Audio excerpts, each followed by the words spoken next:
The Voice of the Rain by Walt Whitman.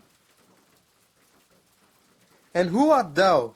Said I to the soft falling shower, which, strange to tell, gave me an answer, as here translated.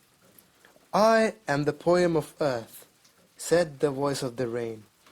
Eternal I rise, impalpable, out of the land and the bottomless sea, upward to heaven, whence, vaguely formed, altogether changed, and yet the same, I descend to lave the draughts, atomies, dust layers of the globe, and all that in them without me were seeds only, latent, unborn.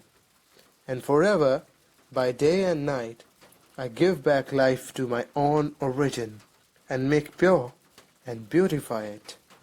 For song, issuing from its birthplace after fulfillment, wandering, wrecked or unwrecked, duly with love returns.